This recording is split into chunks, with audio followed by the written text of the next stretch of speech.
तुम्ही से कर बैठे नाना करते प्यार तुम्ही से कर बैठे মনে করো আমি নেই, বসন্ত এসে গেছে, কৃষ্ণচূড়ার বন্যায় চৈতালি ভেসে গেছে। এফএম থেকে বা ইউটিউব থেকে যখন এই গান ভেসে আসে তখন সত্যি বাঙালি মাত্রই মন হু হু করে। যে শিল্পীর গান না তাকে আমরা মনে রাখিনি, তার নাম সুমন কল্যাণপুর। আসলে সুমন কল্যাণপুরের কণ্ঠের সাথে লতা মঙ্গেশকরের কণ্ঠের ছিল ভীষণ মিল।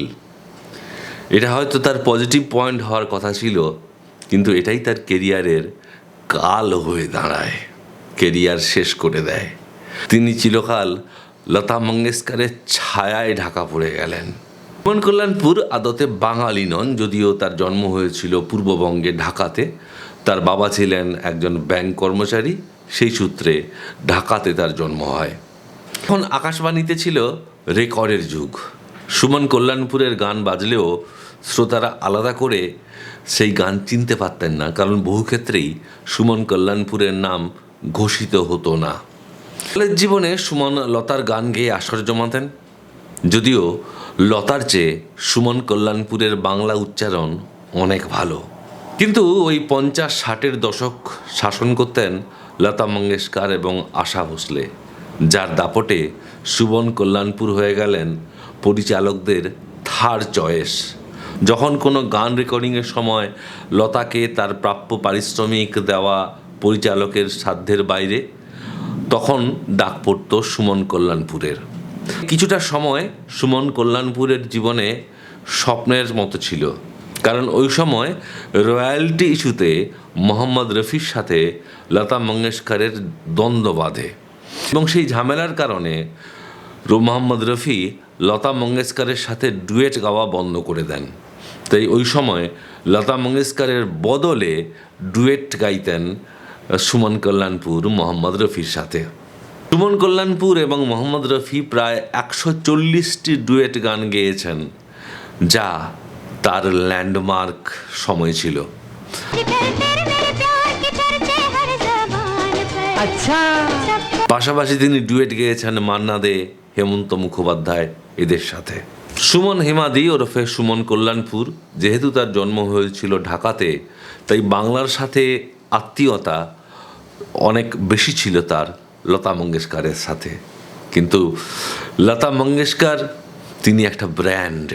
হেমন্ত মুখোপাধ্যায় বা সলিল চৌধুরীরও তাই প্রথম পছন্দ ছিলেন লতা, যদিও হেমন্ত মুখোপাধ্যায় মনিহার ছবির দূরে দূরে থেকো না এই গানে আশাকে বাদ দিয়ে সুমনকে নেন। সুমনের এই যে পিছিয়ে পড়া, এই যে দুর্ভাগ্য, সেটা মনে করিয়ে দেয় আর এক দক্ষিণী গায়িকা তামিলনাড়ুর বাণী জয়রামকে।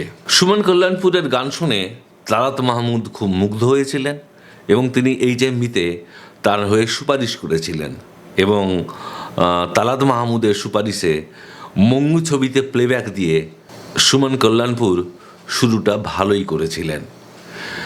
তালাত মাহমুদ এবং সুমন কল্যাণপুর জুটি নূরজাহান, দিল হি তো হ্যায়, পাকিজা, বাত এক রাত কি এইসব অজস্র সাফল্যের উপহার দিতে থাকে। বান্নাদের সুরে সুমন কল্যাণপুরের এই গানটি আজও আমাদের নাড়া দেয়।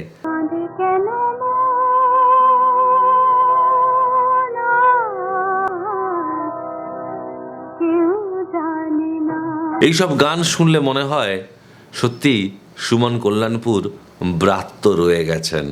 ওই যে লতার মতো হওয়াটাই ছিল তার জীবনের এক ট্র্যাজেডি।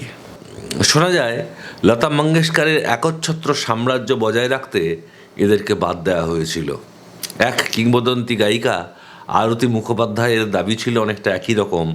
তিনি বলেছিলেন, আমাকে, সুমনকে, বাণীকে লতাজি আশাজির জন্যে অনেক কষ্ট করতে হয়েছে বম্বেতে। আমরা যাতে গান না পাই সেজন্যে লতা জোর খাটাতেন, তবু জীবনের শেষ প্রান্তে এসে তিনি পান পদ্ম সম্মান। আর ইতিহাসের আরও ট্র্যাজেডি শুনবেন, সুমনকে দেওয়া হয় লতা মঙ্গেশকর পুরস্কারটি লতার নামে, যে লতাই ছিলেন বোধহয় সুমন কল্যাণপুরের জীবনের সব থেকে বড় প্রতিবন্ধকতা, কারণ তিনি লতার মতো গাইতেন। তবুও এই ৮০ বছরে তিনি পদ্মভূষণ সম্মান পেলেন, তিনি এবং বাণী জয়রাম। এটাই বা কম কি? শুধু আক্ষেপ থাকলো, লতা মঙ্গেশকর জীবিত থাকাকালীন সুমন এবং বাণীকে এই পুরস্কার দেওয়া গেল না কেন? আশা ভোসলে প্রথম যুগে গীতা দত্তকে অনুসরণ করে গাইতেন, যাতে করে তিনি লতা মঙ্গেশকরের ছায়া থেকে বেরিয়ে আসতে পারেন। পরে আশা ভোসলে নিজের স্বকীয়তা দেখানোর সুযোগ পান ওপি নায়ার এবং আর.ডি. বর্মনের সহায়তায়, আর ক্যাবারে গানে আশা একক বিজয়িনী। সেই অর্থে সুমন কল্যাণপুর সুযোগের অভাবে প্রান্তিক এবং লতার পরিবর্ত হিসেবেই রয়ে গেলেন। কি পাননি তার হিসাব মেলাতে সুমন কল্যাণপুরের মন না আর বোধহয় রাজি নয়। আমার স্বপ্ন দেখা দুটি নয়ন হারিয়ে গেল কোথায় কখন। অথচ সুমন কল্যাণপুরকে বাঙালি ভুলে গেছে, যদিও ট্র্যাজেডি হচ্ছে তার গানটা মনে রেখেছে। সুমন কল্যাণপুরের মতো ট্র্যাজেডি যেন কোনো শিল্পীর না হয়, এটুকুই চাওয়া। বাংলা ভারতের সাংস্কৃতিক রাজধানী বলে আমরা অনেকে গর্ব করি, তো বাঙালি হিসেবে সুমন কল্যাণপুরকে আর একটু চেনা আমাদের কি উচিত ছিল না? এখন বড্ড দেরি হয়ে গেছে। বৃদ্ধা সুমন কল্যাণপুর হয়তো শেষ পারানের কড়ি কণ্ঠে নিয়েছেন।